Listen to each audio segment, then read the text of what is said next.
Sir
अब मैं नौसेना प्रमुख एडमिरल कृष्णा स्वामीनाथन से अनुरोध करूंगा कि वे कृपया सभा को संबोधित करें।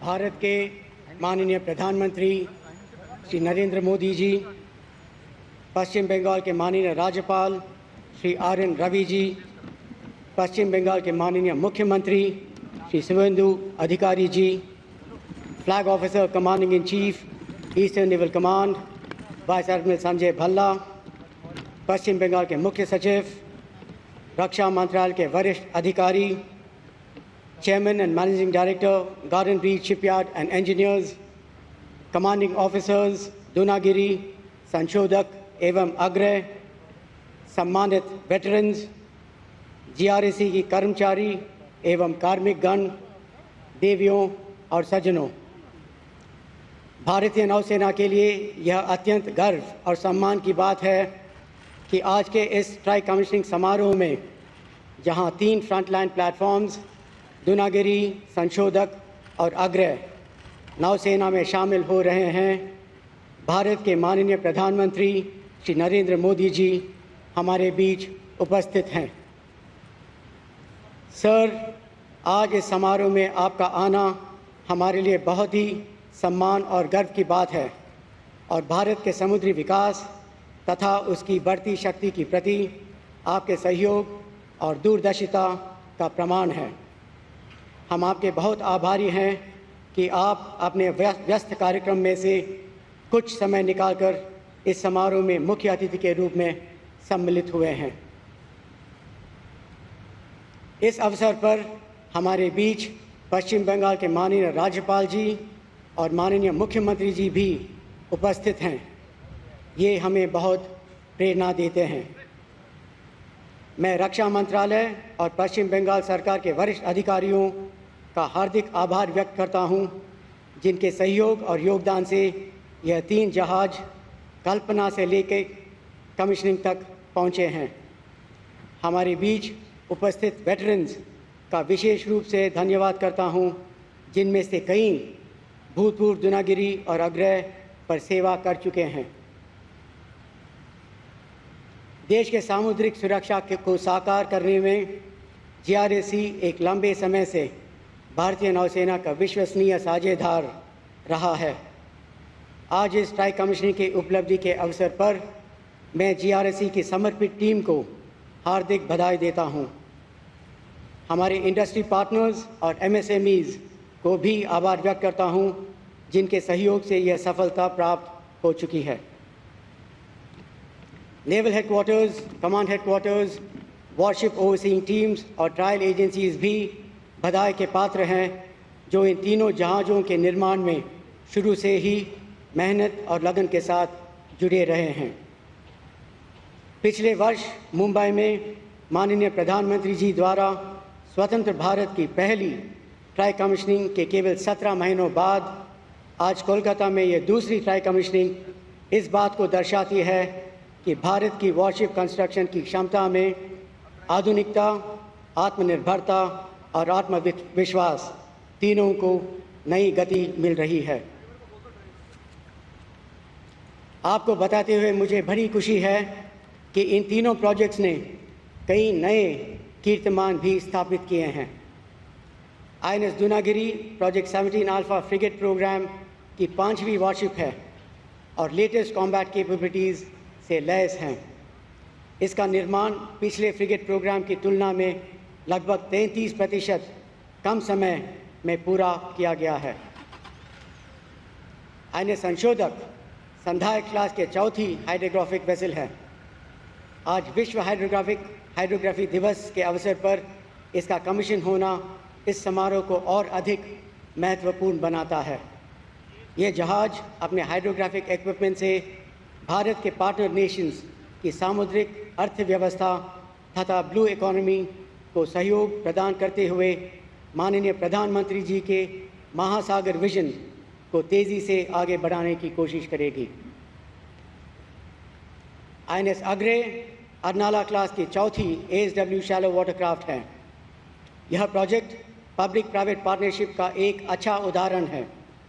इसके तहत कुछ जहाज़ प्राइवेट शिपयार्ड्स में बन रहे हैं, जिससे देश में उपलब्ध संसाधनों का बेहतर उपयोग के साथ साथ जहाज़ों के निर्माण का समय भी कम हो रहा है। अंत में मैं दूनागिरी, संशोधक और अग्रय के कमांडिंग ऑफिसर्स और क्रूज़ को शुभकामनाएं और बधाई देता हूं। आज ये पोत भारतीय नौसेना का हिस्सा बनने जा रहे हैं। यह पोत भारतीय नौसेना की क्षमता को और नौसेना द्वारा राष्ट्रीय समुद्री हितों की रक्षा को अधिक सक्षम और प्रभावशाली बनाएंगे। मुझे पूरे विश्वास है कि इन जहाज़ों के अधिकारी और नौसैनिक अपने जहाज़ों का आत्मविश्वास और पूरे जज्बा के साथ संचालन करेंगे, पूरी निष्ठा से सेवा करेंगे, देश की रक्षा के लिए सदैव तत्पर रहेंगे और भारतीय नौसेना के गौरवशाली इतिहास में नए और स्वर्णिम अध्याय जोड़ेंगे।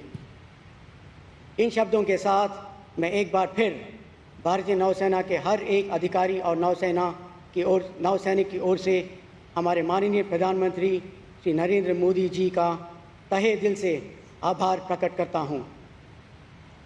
यह हमारा बड़ा सौभाग्य है सर कि आपने इस कार्यक्रम में आकर हमें अपना बहुमूल्य समय प्रदान किए हैं। शन्नु वरुणः। जय Hind.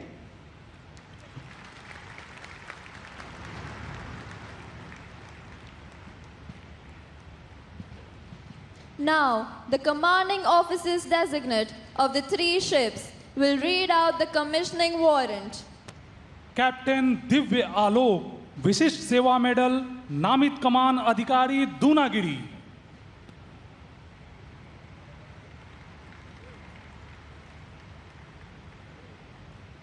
Commissioning order by the Chief of the Naval Staff. Whereas the Government of India has decided that Indian naval ship Dunagiri be commissioned, you are hereby directed to proceed to commission the said ship on the 21st day of June 2026. Indian naval ship Dunagiri will be administered by the Flag Officer Commanding-in-Chief, Eastern Naval Command, given under my hand this, the 21st day of June 2026. Signed, Krishna Swaminathan, Admiral, Chief of the Naval Staff.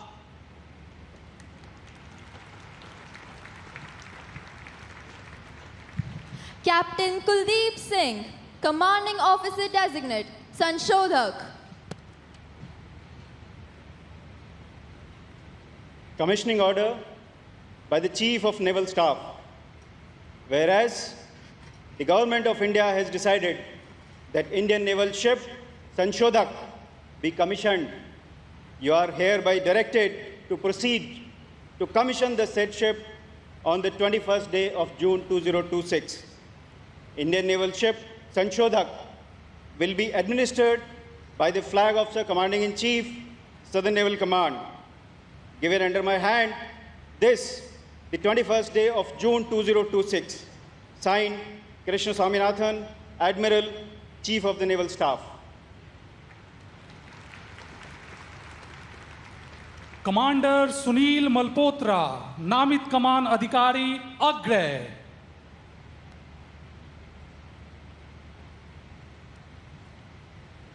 Whereas, commissioning order by the Chief of the Naval Staff. Whereas, the Government of India has decided that Indian naval ship Agre be commissioned, you are hereby directed to proceed to commission the said ship on the 21st day of June 2026.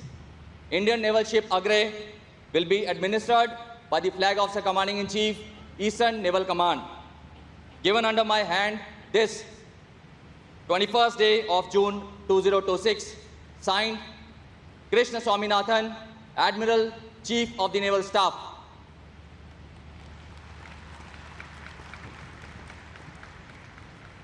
अब सभी गणमान्य अतिथियों से अनुरोध है कि वे निशान समारोह के लिए निर्धारित स्थान पर आएं।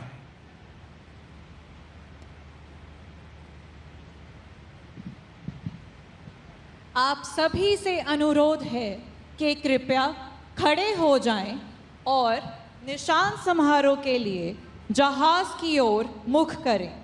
वर्दी में उपस्थित सभी से अनुरोध है कि वे निशान गार्ड के साथ सलामी दें।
सभी अतिथियों से अनुरोध है कि वे कृपया अपना स्थान ग्रहण कर लें।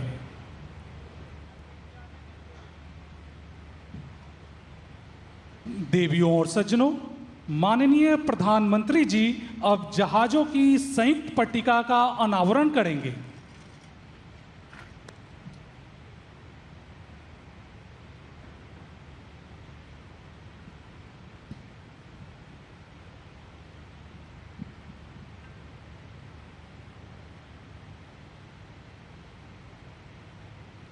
और अंततः वो ऐतिहासिक क्षण जिसका हम सभी को बेसब्री से इंतजार था, देवियों और सज्जनों, भारत की समुद्री यात्रा का यह एक अत्यंत गौरवशाली पल है।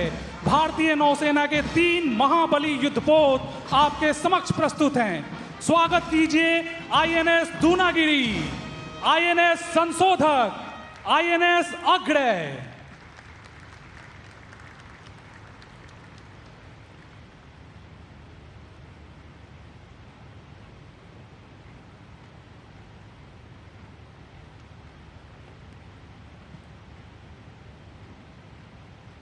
देवियों और सज्जनों, अब मैं माननीय प्रधानमंत्री श्री नरेंद्र मोदी जी से निवेदन करता हूं कि वे इस ऐतिहासिक अवसर पर अपने विचारों से हमें मार्गदर्शित करें।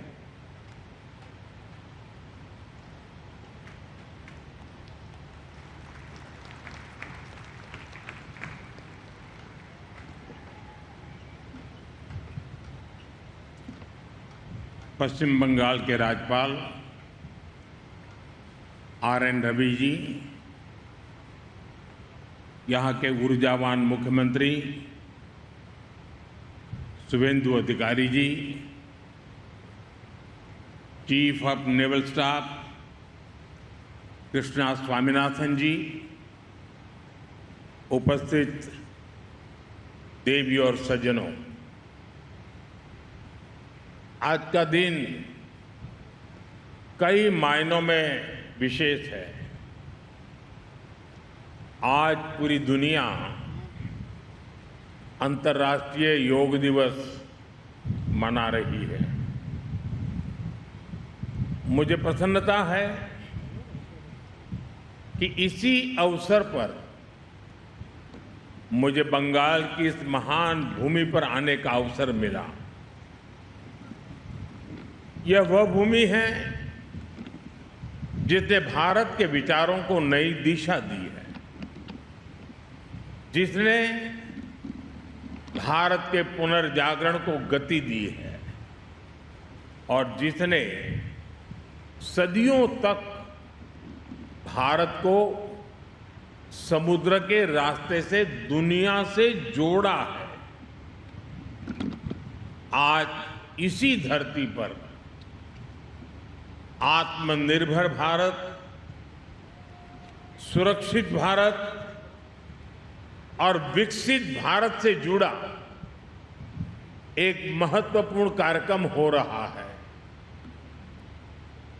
कुछ देर पहले आईएनएस अग्रय, आईएनएस दूनागिरी और आईएनएस संशोधक को भारतीय नौसेना में शामिल किया गया है। वैसे आज 21 जून को वर्ल्ड हाइड्रोग्राफी डे के रूप में भी मनाया जाता है और ये बहुत ही अद्भुत संयोग है कि आज के दिन हमने भारत का सबसे एडवांस हाइड्रोग्राफी जहाज आईएनएस संशोधक कमीशन किया है।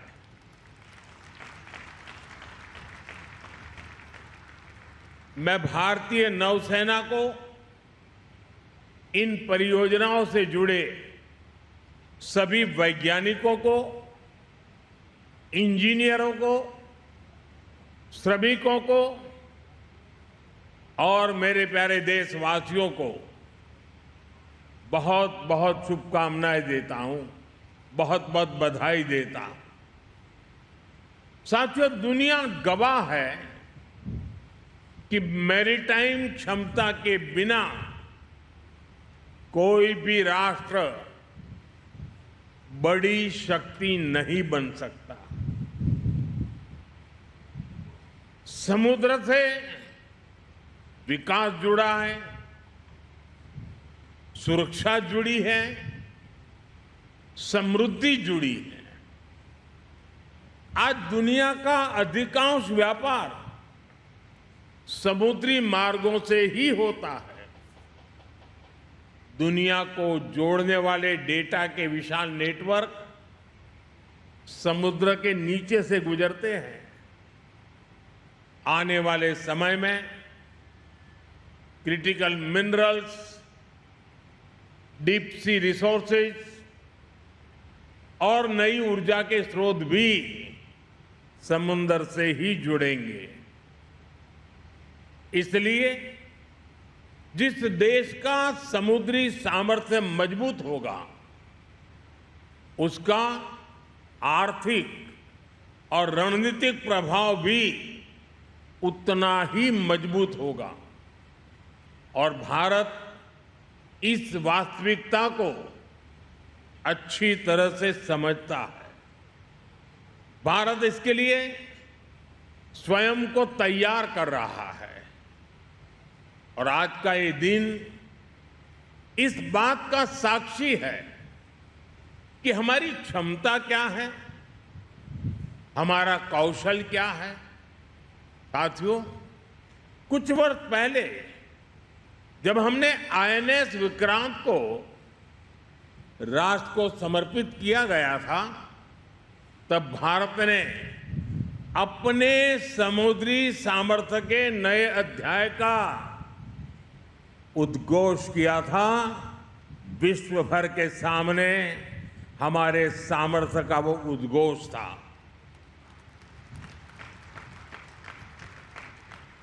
आईएनएस विक्रांत से लेकर आज तक की यात्रा केवल नए युद्धपोतों की यात्रा नहीं है, यह भारत की बढ़ती आत्मनिर्भरता की यात्रा भी है। आज आईएनएस अग्रय,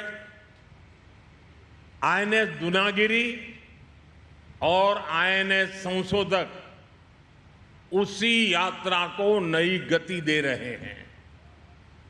ये तीनों पोत भारत के 3 महत्वपूर्ण संकल्पों के भी प्रतीक हैं।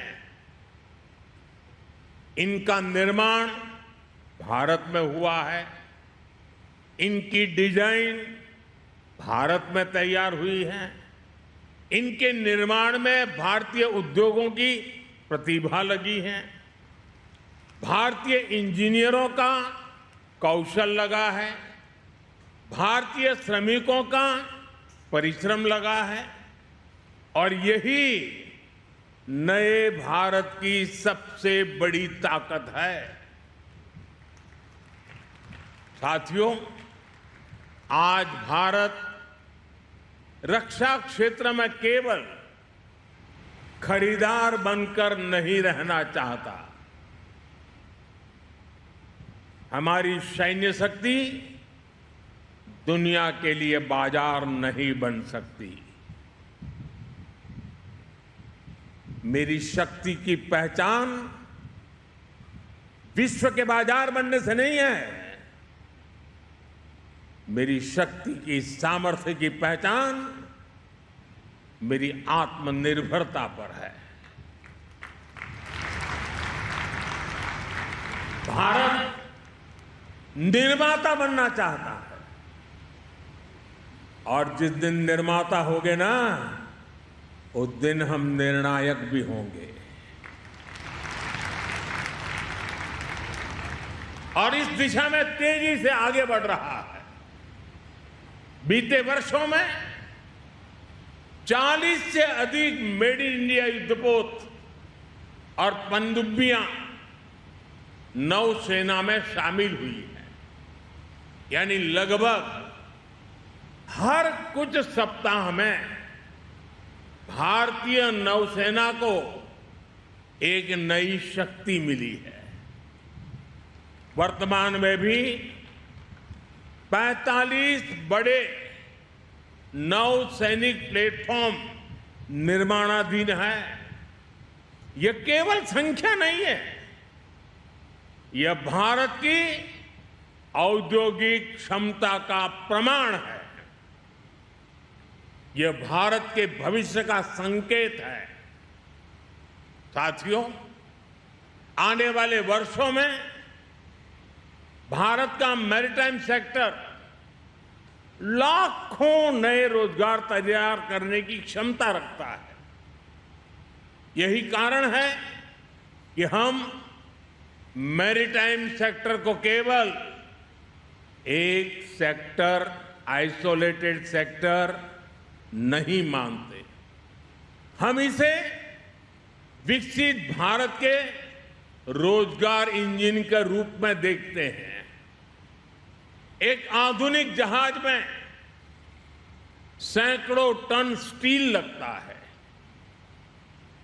इलेक्ट्रॉनिक्स लगते हैं, मशीनरी लगती है, हजारों पुर्जे लगते हैं और इन सब के पीछे हजारों कंपनियां काम करती है, यानी हजारों युवाओं को रोजगार भी मिलता है। आज जिन 3 जहाजों की कमीशनिंग हुई है, उनके निर्माण में 200 से अधिक एमएसएमईज ने योगदान दिया है।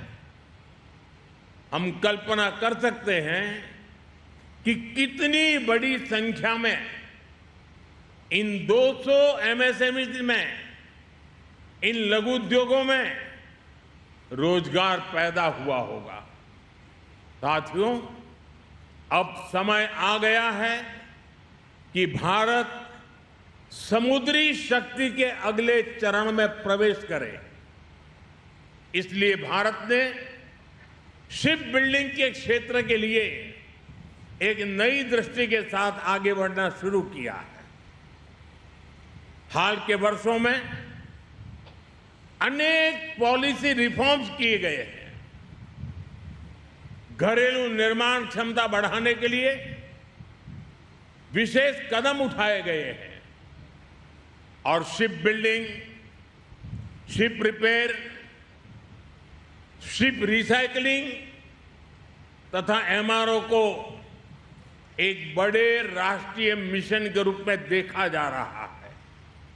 साथियों, शिपिंग सेक्टर के लिए 70,000 करोड़ रुपए का जो प्रोत्साहन पैकेज घोषित किया गया है, वह केवल एक आर्थिक निर्णय नहीं है, वह भारत के समुद्री भविष्य में निवेश है, वह भारत के औद्योगिक विस्तार में निवेश है। साथियों, भारत आज अपने पूरे मैरीटाइम इकोसिस्टम को सशक्त बना रहा है। इसलिए आज भारत अपने बंदरगाहों का आधुनिकीकरण कर रहा है, नई क्षमता तैयार कर रहा है, नई कनेक्टिविटी बना रहा है, नदी जलमार्गों का विस्तार कर रहा है, मल्टी मॉडल लॉजिस्टिक नेटवर्क विकसित कर रहा है। सागरमाला जैसे अभियान इसी व्यापक सोच का हिस्सा है। इससे व्यापार की लागत कम हो रही है, उद्योगों को नई गति मिल रही है और तटीय क्षेत्रों में नए अवसर बन रहे हैं। साथियों, एक समय था जब भारत की पहचान दुनिया के सबसे बड़े डिफेंस इंपोर्टर्स, आयातकों में होती रही है। इस निर्भरता के कारण हमारे सामने रणनीतिक और सुरक्षा दोनों तरह की चुनौतियां भी हैं। 2014 में सरकार बनने के बाद हमने स्थिति को बदलने का संकल्प लिया। इसके लिए नीतियों के स्तर पर बड़े रिफॉर्म किए गए। रक्षा क्षेत्र में आत्मनिर्भरता को प्राथमिकता दी गई। इन प्रयासों का परिणाम है कि आज रक्षा क्षेत्र में डिजाइन, मैन्युफैक्चरिंग और एक्सपोर्ट की नई संभावनाएं बनी है। 2014 तक देश का कुल डिफेंस प्रोडक्शन 40,000 करोड़ रुपए के आसपास था। आज यह बढ़कर लगभग 1,80,000 करोड़ रुपए तक पहुंच गया है। और साथियों, एक तरफ देश में रक्षा उत्पादन तेजी से बढ़ा है, दूसरी तरफ हमारा डिफेंस एक्सपोर्ट अभूतपूर्व गति से बढ़ रहा है। 2014 तक भारत करीब 700 करोड़ रुपए के रक्षा उत्पादों का निर्यात करता था, 700 करोड़। आज यह आंकड़ा बढ़कर करीब 40,000 करोड़ रुपए पहुंच रहा है। भारत में बने रक्षा उपकरण अब दुनिया के 80 से अधिक देशों तक पहुंच रहे हैं। साथियों, आत्मनिर्भरता की यात्रा में अभी बहुत कुछ करना बाकी है। मेरे हिसाब से तो अभी ये शुरुआत है, लेकिन 12 साल में जो प्रगति हुई है वो ये बताती है कि जब नीति स्पष्ट हो, जब दिशा ठीक हो, जब साथ साथ मिलकर काम करें तो देश में कितना बड़ा परिवर्तन हो सकता है। साथियों, जब समुद्री विरासत की बात होती है तो बंगाल का नाम स्वाभाविक रूप से सामने आता है। यह भारत के समुद्री संपर्कों की भी महत्वपूर्ण भूमि रही है। हुगली की धाराओं ने इतिहास को बदलते हुए देखा है, व्यापार के नए अध्याय देखे हैं, विकास की नई यात्राएं देखी है। और संयोग देखिए, ये पोर्ट बंगाल के ही सपूत देश के पहले उद्योग मंत्री डॉक्टर श्यामा प्रसाद मुखर्जी के नाम पर है। साथियों, भारत आज जिस नए समुद्री युग की ओर बढ़ रहा है उसमें पश्चिम बंगाल की भूमिका बहुत महत्वपूर्ण होने वाली है। यहां बंदरगाहों की क्षमता है, यहां उद्योगों की क्षमता है, यहां प्रतिभा है, यहां कौशल है, यहां समुद्री अर्थव्यवस्था को नई ऊंचाइयों तक ले जाने की क्षमता है। मुझे विश्वास है कि आने वाले वर्षों में पश्चिम बंगाल भारत की blue economy, maritime manufacturing, logistics और कोस्टल डेवलपमेंट का एक महत्वपूर्ण केंद्र बनेगा।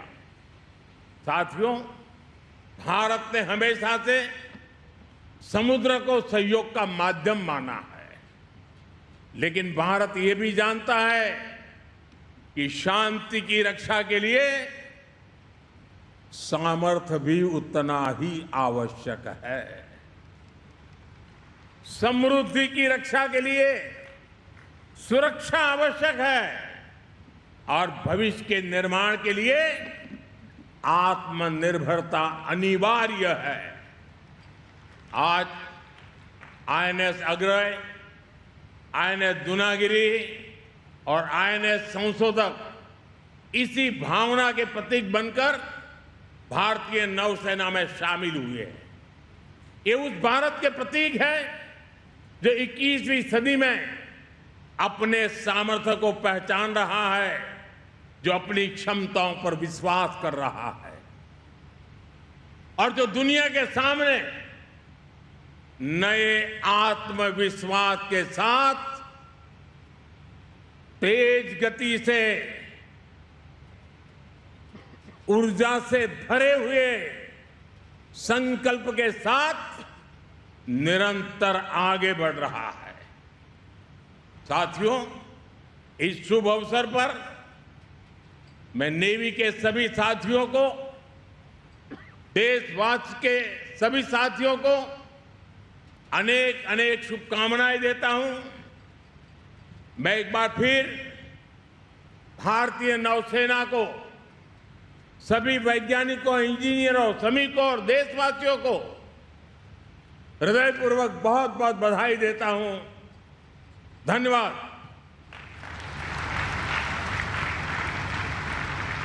आपके इन प्रेरणादायी शब्दों के लिए हार्दिक धन्यवाद मान्यवर।